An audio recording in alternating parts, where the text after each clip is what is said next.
Even at this mature stage of the investigation, he says, we have avoided prejudging any of the evidence.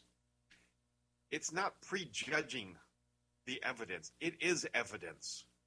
And the evidence points in the favor of the officer.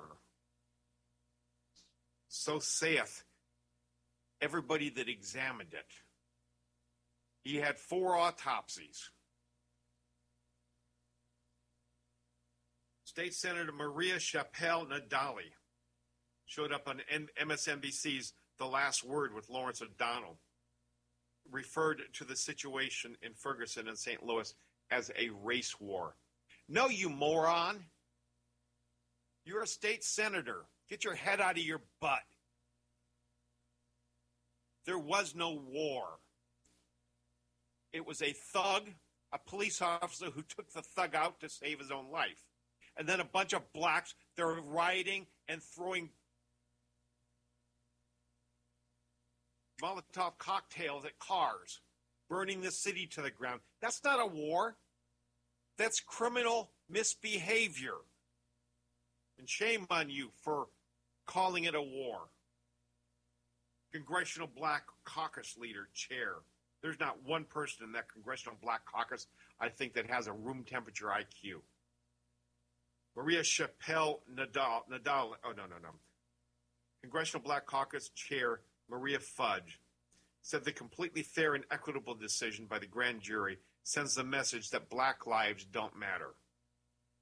She says the decision seems to underscore the unwritten rule that black lives hold no value, that you may be killed black men in this country without consequence or repercussions.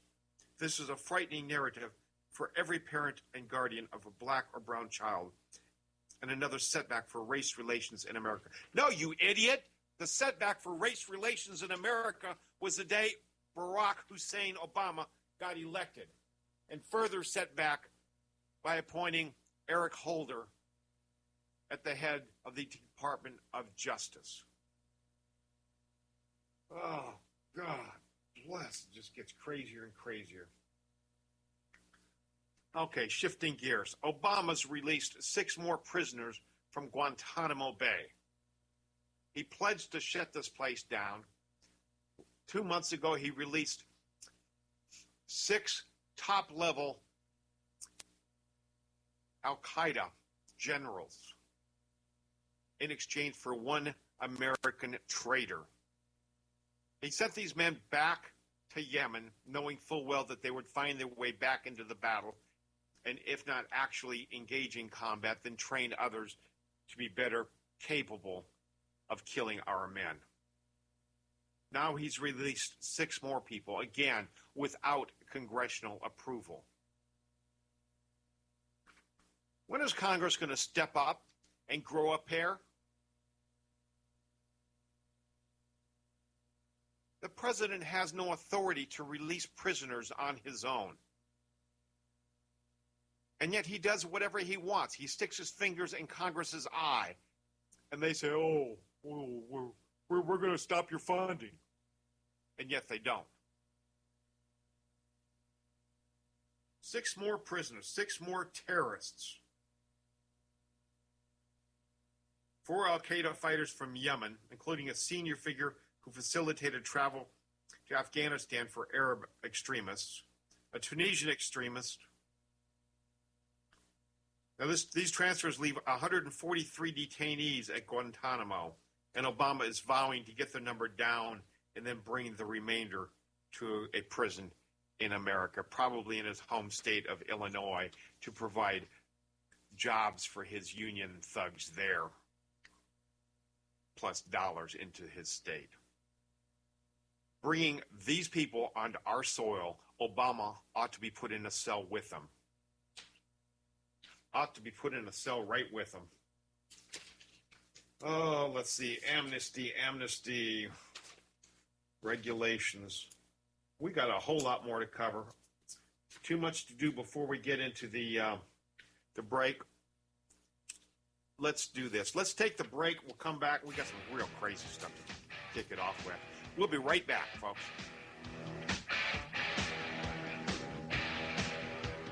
KCAA.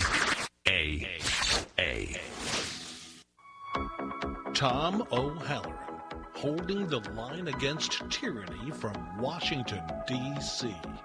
I am America. One voice, united we stand. I am America. One hope to heal our land. There is still work that must be done. I will not rest until we've won. I am America.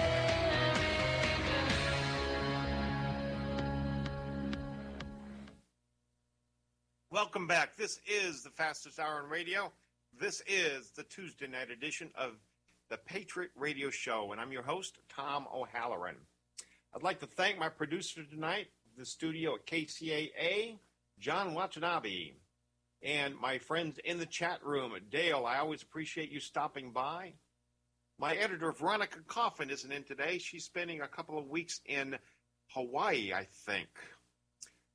Brian and Ron, these guys, folks, if you're looking for something to do on a Sunday night, forget going to a ball game, forget going out drinking with the guys, forget taking your wife out to dinner.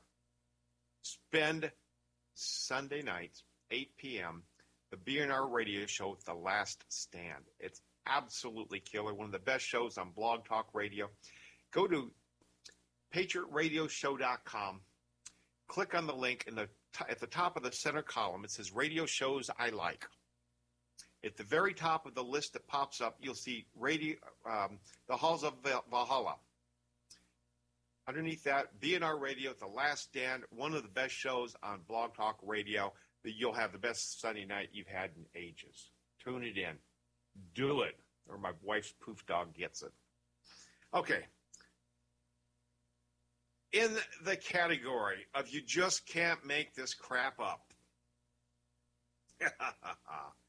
marriage equality takes a deadly twist.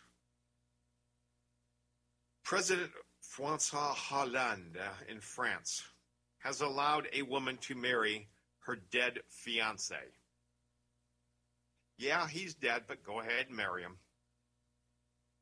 She was engaged to marry this character, but he was in prison. They were going to get married, and he ended up dying of a heart attack 2 months before the wedding. So he says, yeah, you were scheduled to do it anyway. Why not? We're going to go ahead and let you marry it. Somehow there's a 50-year-old law in the books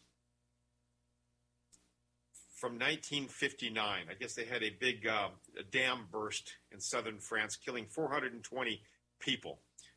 A pregnant woman was so upset over losing her fiancé. What is she doing pregnant if she's not married? Oh, she's French. So she was so upset over it that she petitioned President Charles de Gaulle to allow them to get married. This time the woman had to wait 20 months to get permission, but she's able to marry a dead man. Why don't you marry a live guy and just kill him? That's what the rest of them do.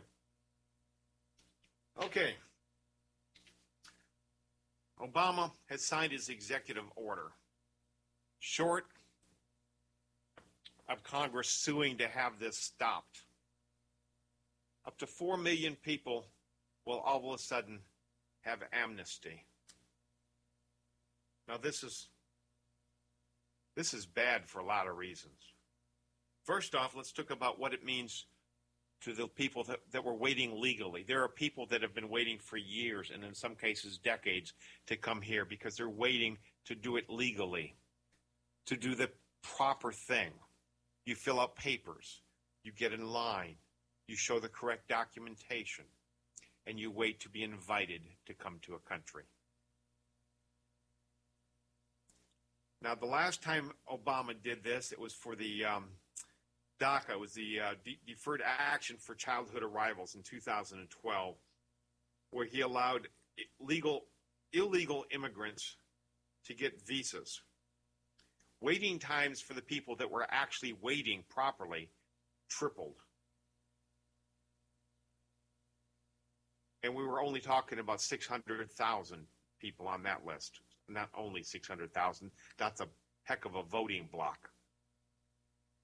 But now we're talking 5 million illegals, which is almost 10 times as many. The people that are waiting will wait basically forever. Legal immigrants are up in arms. One of them is tweeted out today. So who's going to refund the $18,000 I spent to bring my wife here legally? Another one. I want a full refund of all my legal fees plus 10 years worth of interest. I've got all the receipts. And we both came here legally. This is crap. He's rewarding people who came here legally and sticking his finger in the eye of people that have been waiting in line properly. Nobody's ever going to file papers to come here anymore. They're just going to come across the border. So what does this amnesty thing mean to you and me? Well, not much, unless you actually work, unless you actually pay taxes. It looks like it's going to cost about $2 trillion or $40 billion a year for the next 5 decades. We don't have money for the highways we have to be fixed. We have veterans. We have 1 million veterans around this country living on the street because we don't have centers to put them up. We have millions of people here already unemployed, looking for work. We're going to talk about the financial side of this a little bit more, but listen to this. At $2 trillion, now this cost is driven by the government's support for poor people, says Robert Rector, a budget analyst at the Heritage Foundation.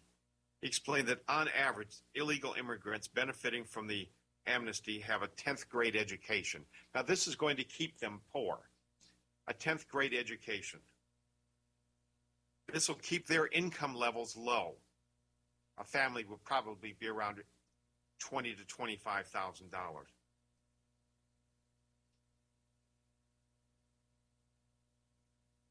If a family has $50,000 a year for income, those households can and do pay taxes of about $13,000. But these immigrants will be getting $50,000 a year in benefits. At least $40,000 that taxpayers are going to have to pay. Currently, the government spends about $50 billion a year supporting the children and families of illegals. We're already spending $50 billion, and he's going to double that with this one signing of the pen.